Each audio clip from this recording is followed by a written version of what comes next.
Right, greetings. Welcome back. So this is the second part of our class today on Christianities. I'm going to move on and talk about the next one, which is number 43, which is Roman Catholic tradition. In the Orthodox world, there are about 200 or 300 million Christians in the world that regard themselves as Orthodox. In the whole of history, I reckon there's about 2 billion. So, they're big numbers of people. And of course, within that, you'll get all shades of good and bad and, brilliant thinkers and just like thugs, like Ivan the Terrible was. Stalin was Orthodox. And he was one of the worst criminals that's ever walked the earth. He started training to become an Orthodox priest in Georgia, where he was brought up.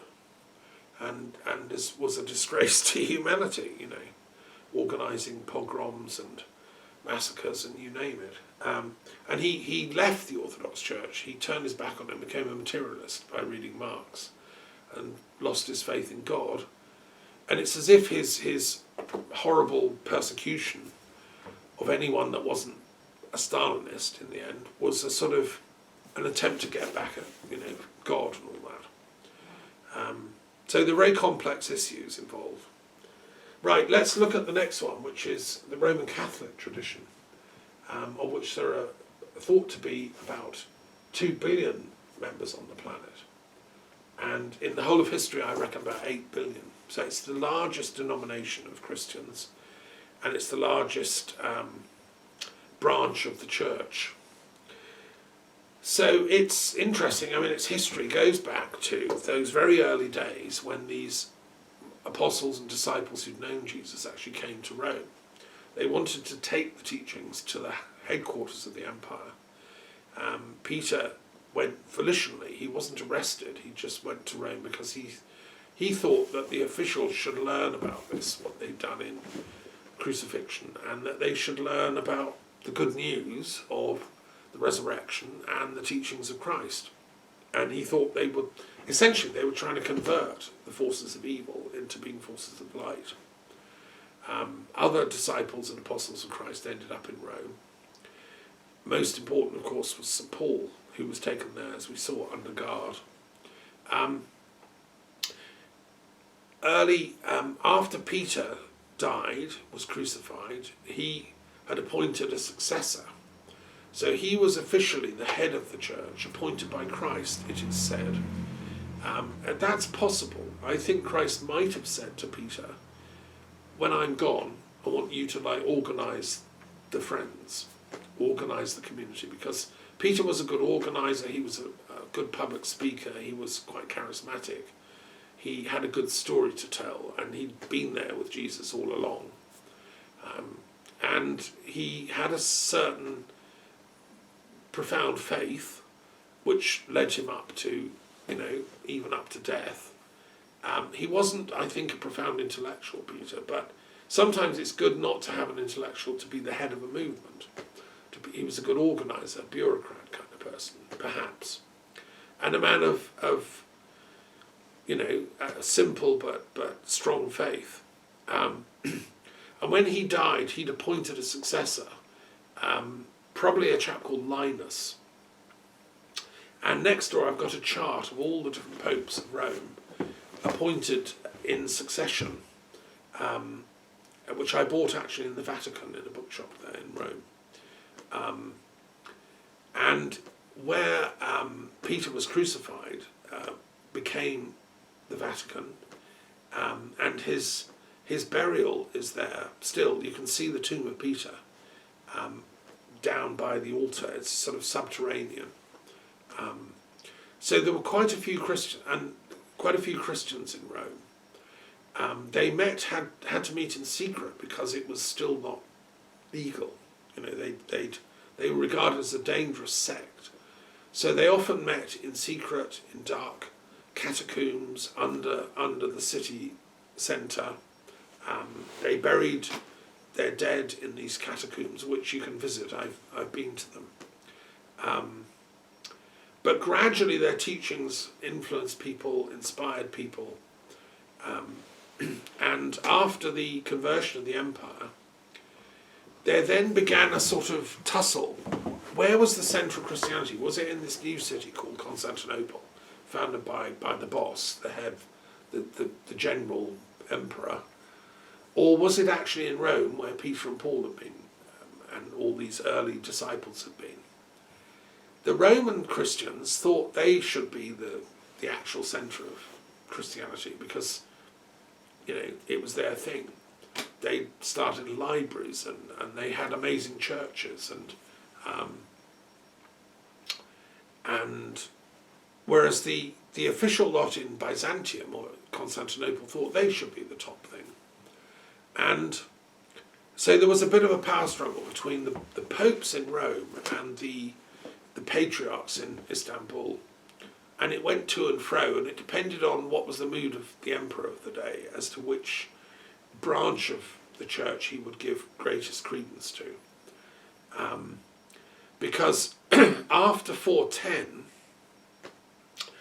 Rome was sacked by another kind of Christian, Arians, who didn't believe in the divinity of Christ as the Son of God, and was sort of proto-Muslims. They thought he was just another prophet. And so the empire then kind of moved to Constantinople. But later, under Charlemagne, the great Franco-Germanic ruler, he re-established the empire in the West. In 800 AD, he was baptized, he was crowned in Rome by the then Pope. And he said, "Hello, I'm back. I'm the Holy Roman Emperor," because he was Christian now. And that stayed the main bulwark of the Catholic Church right up until Napoleon abolished the Holy Roman Emperor during his heyday in about 1800. So for 1,000 years, Western Europe had this Catholic empire going, and it was just taken as read that was the main religion going. So the Roman Catholics became very influential. They used Latin for the church, unlike Greek, which was used by the Greek Orthodox Church. And the scriptures are translated into Latin pretty early. And it developed a whole tradition of intellectual scholarship in Latin, which analysed the biblical texts. And out of those, the bishops of the Catholic world began teaching. Each cathedral had a school attached. So like in Limoges, which was a Gallo-Roman city here, there's a giant cathedral, there would have been a school attached, and people would have studied in Latin, learning the scriptures, learning what they mean, what it means to be a good Christian, and so on. And if you were really good, you might get a holiday or pilgrimage to Rome occasionally, and you might go and study in the Roman schools there. And in fact, some of the great bishops of France or Gaul eventually did get to Rome, and some even became popes. In about 1000,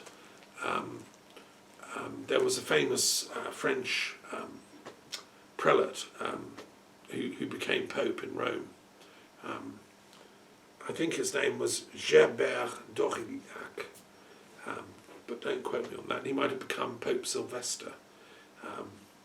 But certainly the French were in Gaul here got very interested in biblical studies. They all learned Latin. They wanted to learn Greek as well. They wanted to find out the truth about existence. They loved the Bible. And then they rediscovered the works of classical philosophy, Aristotle, to some extent Plato and Chartres. And Aristotle, particularly in Paris, in the hands of Abelard, who was a great Gallic Christian theologian and philosopher. And that's where the University of Paris was set up.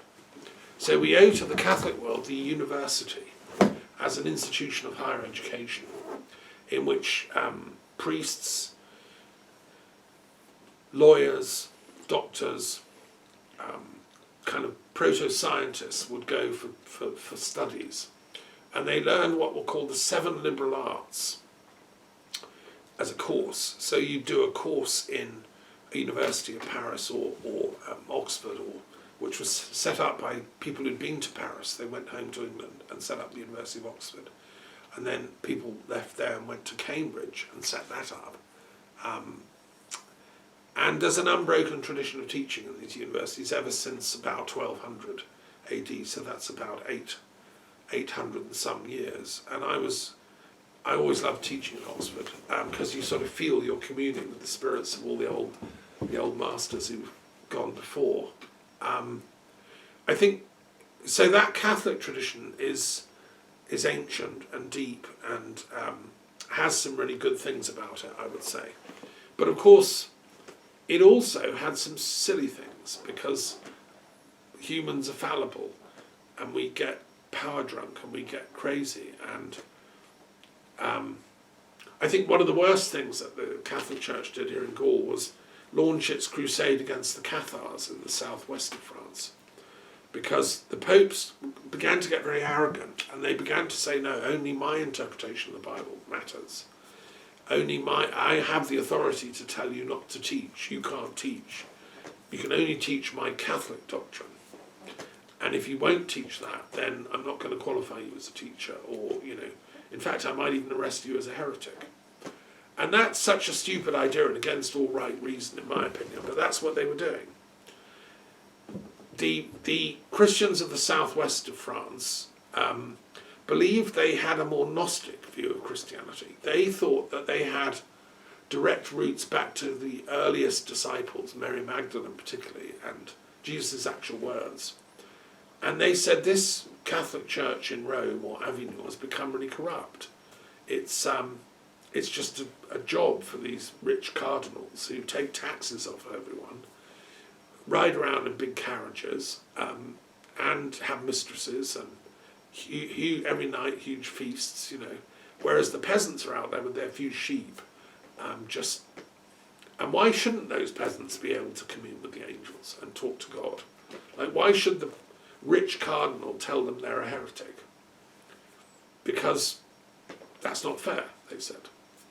And so you got an alternative church built up in France of these more Gnostic Christians who, for instance, believed in reincarnation.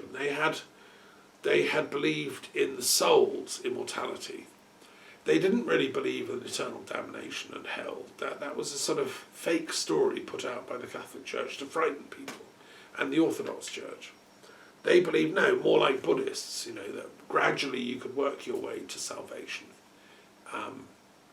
And you'd have another go. If you failed this time, you'd get another life. Like, God was generous in their view. There was an evil God who's like the devil, and you have to be very careful not to fall into his hands. But the Catholics and the Cathars agreed on that. Neither of them liked the devil. No, it was more this, how you get redemption, and the Catholic monopoly of that. That's what annoyed the Cathars.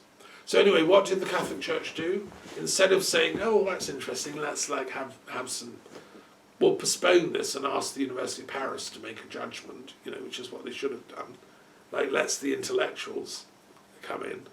No, they raised an army in Paris of like 100,000 men and marched down there and destroyed that civilization with fire and brimstone, sacking all the castles, killing the people, massacring them, and one by one, over about a 10, 20-year period. I mean, it's a ruthless military operation. I mean, it's like Putin must have been reading the playbook for what he tried to do with the attack on Kiev. It was the same kind of idea. And a friend of mine, Jeff Merrifield, who came to the Mary Magdalene Studies Association, has written a book about it called The Perfect Heretics, because the Cathars were called les parfaits, perfected ones, because they believe our job is to become as close to being like Christ as we can be, and not lying, not stealing, not cheating, sticking to the 10 Commandments, but also advancing your gnosis, your studies, your learning. Anyway, Jeff did a lot of research down there. He went to all the castles, all the museums, the libraries, And in his book, he tells a tragic story. One of the castles that was sacked, one of the towns, which was Cathar, the armed troops of the Catholic imperial forces, which were supported by the King of France, disgracefully, they massacred everyone. They killed all the women and men and everything. But they left 100 men alive, but they blinded them in one eye. No, they blinded them completely in two eyes. But they left one of the guys with one eye in to lead the column. They then tied them all together, manacled them all together, and sent them to warn the next town. This is what we do to you if you don't surrender and become a good Catholic. Right? So this 99 blind men, led by a one-eyed man, stumbled along the path and they got to warn the next town. Like the Catholics are coming, right? But in fact they wouldn't surrender, and this was an extraordinary war. They refused to surrender because they weren't going to be bullied. There's a dignity of soul about the Cathars that refused to just give in and be frightened. And in fact, the last Cathar castle held out at Montségur in the Pyrenees, which I've been to. And they held out for about 4 months, a siege by the Catholic army, and they refused to surrender. They were led by women. There were women pastors among the Cathars, and they gave them the option, surrender or we'll kill you all. Eventually, they ran out of food and water, and they were starving and fasting, and everyone was dying anyway. So they did surrender, but they refused to convert to becoming Catholic, and therefore the Catholics said, "Well, we're going to kill you all," and they said, "Fine," and they burned them all at the foot of the castle in March 1244, I think. And they would rather that than give up their faith. Because to them, they were holding the real faith of Christ. The Catholics were brutes and thugs and ignorant people who were just doing it for more taxes, really. The French king wanted Aquitaine in the southwest of France because it was a beautiful part of France. It had lots of agriculture, lots of, good wine and whatever. So he just wanted to extend his realm. And these Cathars had to be therefore killed off. So that's an example, and that's not the only time, when the Catholic Church let the show down. I cannot see Paul or Peter or any of the early popes or any genuine Christian or Christ himself saying that's a good idea. Yeah, let's go down and blind them all. How corrupt is that? So it's a double-edged sword, this Catholic thing. It's got many good aspects, but this sort of kind of my way or the highway aspect to it is worrisome. And that's why another tradition arose, which we'll be looking at in due course, namely Protestantism, who arose in protest against all this. Before I move on to Protestantism, I want to say another thing about number 140, which is the religious orders. That's got its own box because it's a sort of within Christianity. What kept it going? Obviously, if it was just run by thugs, they wouldn't have lasted, because you can't keep a tradition alive through sheer brutality. Stalinism died because it tried, and it eventually collapsed. Nazism tried, and it collapsed. You can only keep a tradition alive through truth and through love, ultimately, in a creative, positive way, which is what Christ had been teaching in the beginning anyway.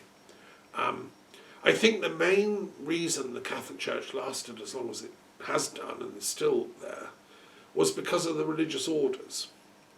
And that's what box 140 is. So there were people within the church. You could become a Christian and sort of just stay being a farmer or a fisherman or an artisan or whatever, and just kind of do it as a hobby, like go to church on a Sunday and maybe do confession occasionally, but not take it that seriously. You normally carry on being a woodsman or whatever. People that took it more seriously and wanted to devote their lives to it often found it best to join a religious order. Like, they were the specialists, if you want. And this began in Egypt, in fact, or you could say at the time of Christ, because Christ himself went off into the desert on retreat, silent retreat from time to time. The best way to find God is through solitude, silent prayer, meditation, being in nature. And so people did that. And after Christ died, that idea carried on, particularly in Egypt. And you got all these monks. There was a chap called Saint Pachomius who organised them into like a monastery. So they each had their own little hut where they could do their prayers and studies and things. But they would come together into the main church for services, maybe twice a day or something, and big time on a Sunday. They would do practical handicrafts and things to fund the whole thing. So they would make cushion covers or baskets or whatever, or do paintings. And sometimes they'd make books, they would write. So these monasteries began to take off, and then they would get a library attached where they could make the books big time, like a scriptorium they were called. And they would devote themselves to study, reading books, writing and so on, prayer, so they would either privately in their own cell would practice a meditation, or they would come to the church and do it communally, and work. So they would also have to go and do some practical manual work every day, like in the field or growing. They often, these monasteries had a herbal garden attached for medicine, and sometimes they would develop a little, like a healing centre where local villagers could come and be healed, and they would put ointments on their wounds and stuff. And that was the origin, really, of the hospitals here in the West. These monasteries would help local people. Because they also, in the books, in the library, they carried on the knowledge of the ancient Greek and Roman civilizations. They knew about the Greek medicine. And so these monasteries became havens of learning. And they were scattered all over Europe. I've got a map on the wall. And they formed in different orders. The most important order to begin with was called the Benedictine order, which was founded by Saint Benedict. He was a Roman sage, Christian, from a sort of upper class background. His father was a top, not exactly a prime minister, but a top sort of official in the government. Benedict found Roman civilization losing its way. It was a bit corrupt. So he went off on retreat into the hills to devote himself to study and prayer and so on. He was joined by some other companions who said, I think we're going to go and join Benedict. And then he was given some land on a beautiful mountain about 150 miles south of Rome on the way to Naples, at a place called Monte Cassino, which I've been to on pilgrimage. And it's still there, and he founded a monastery there. Where people would come and devote themselves to study, prayer and work. And it is an amazing place. I mean, I've been there. It has an extraordinary museum, because after Christianity became, it was important, even kings would come and give, to the monastery. And so in the museum there are things, ancient precious things that have been given by many of the crowned heads of Europe over the last 1600 years, because it was founded in about 400 and something AD. And it has an amazing library, and I managed to go and get some time in the library studying. Monte Cassino is amazing, and from there missionaries were sent out, Benedictines they were called, and they were quite strict, and they founded monasteries all over Britain, Glastonbury Abbey, Westminster Abbey, where the crown of the monarchs they're crowned there and often buried. So Westminster Abbey was important, Glastonbury, and most of the other abbeys of England were Benedictine to begin with. And also here in France. In fact, the books I was reading in Monte Cassino, there's a guide to the Benedictine order, and it's spread throughout Europe, and I was reading it in the mother church, so to speak. They were very advanced scholars. Once you became a Benedictine, you had to stay in that abbey. You couldn't wander about. Wandering about's fun, but it's not very conducive to great scholarship or devotional life, the Benedictines taught. So you stay in the abbey where you first enroll, and you stay there for life. You had to make a vow of all kinds of things. The Benedictine rule, which I have a copy of here, is quite strict. You're not allowed to cheat, lie, steal, all that stuff, obviously. But you also have strict like rules about your hours, and you have to get up at a certain time, go to bed at a certain time. You can't stay up half the night, surfing the internet. I mean, I suppose nowadays they've adapted the Benedictine rule for the 21st century. The idea is you spend your time in service to God, your fellow man and woman, and the church. It's a sort of threefold commitment. Okay, that's one of the orders, an important one.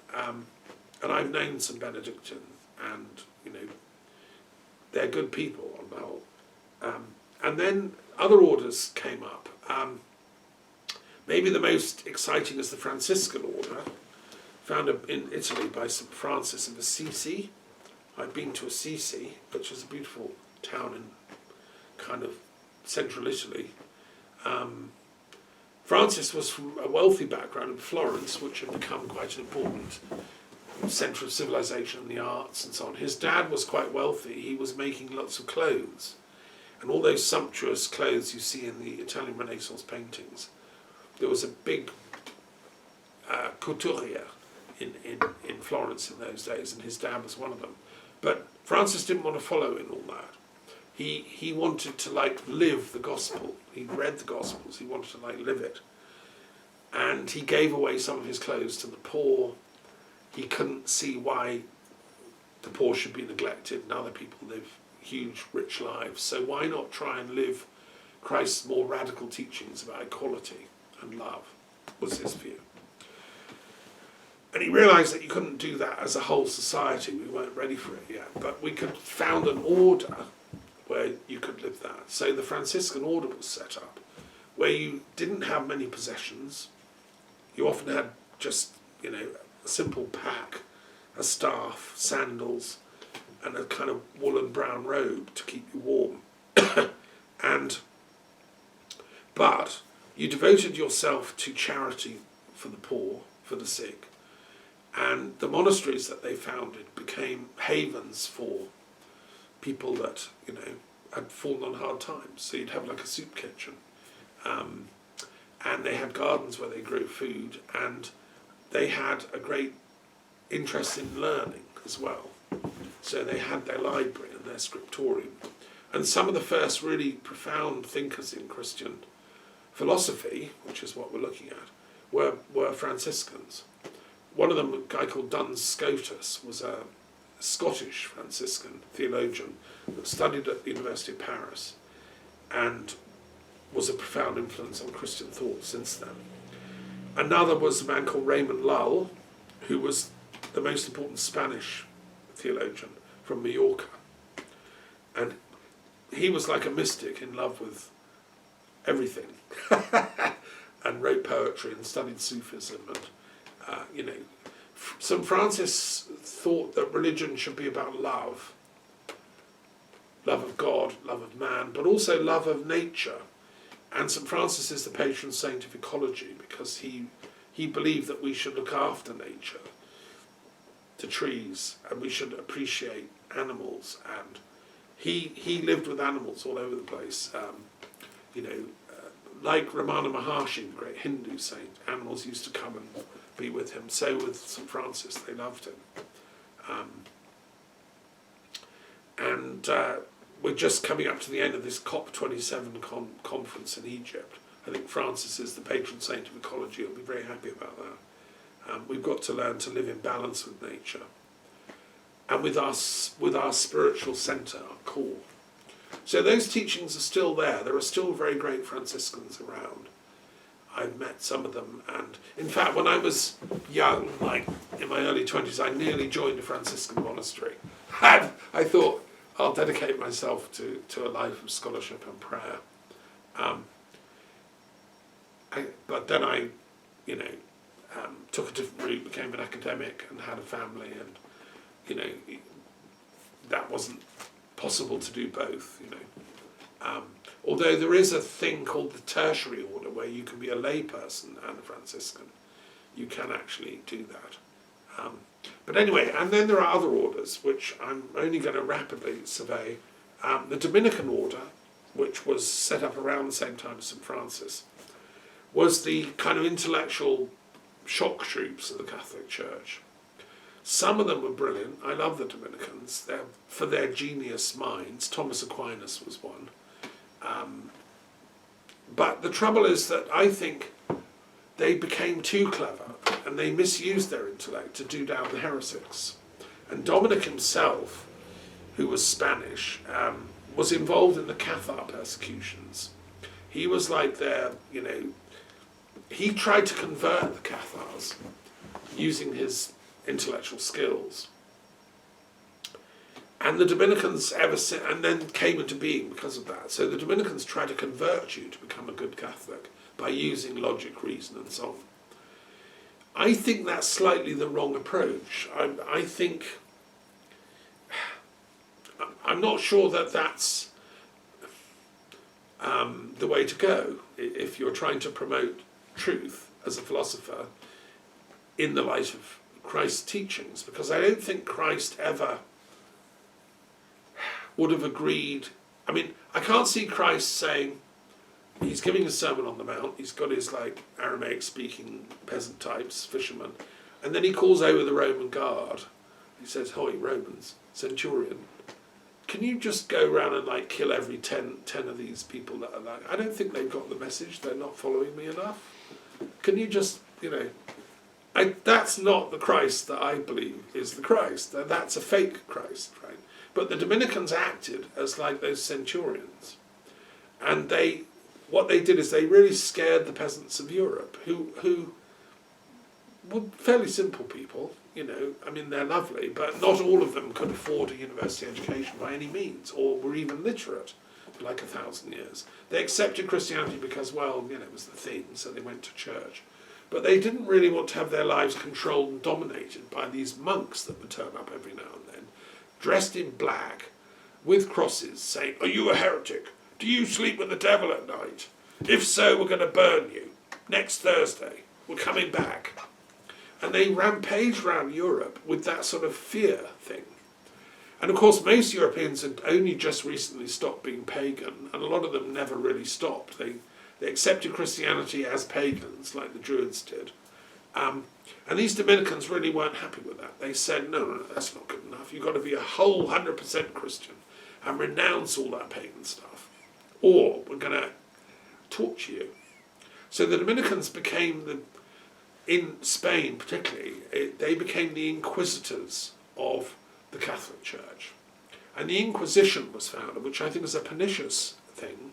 It was set up first to persecute the Cathars, because they would torture them and try and make them confess to being a Cathar. Yes, I do this, that and the other, so I'm a Cathar. Do you renounce your Catharness?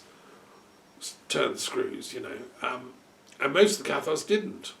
And the Dominicans got really annoyed about that, so they perfected torture equipment. And for 600 years in Europe, they were going around terrorising peasants in the name of Christ.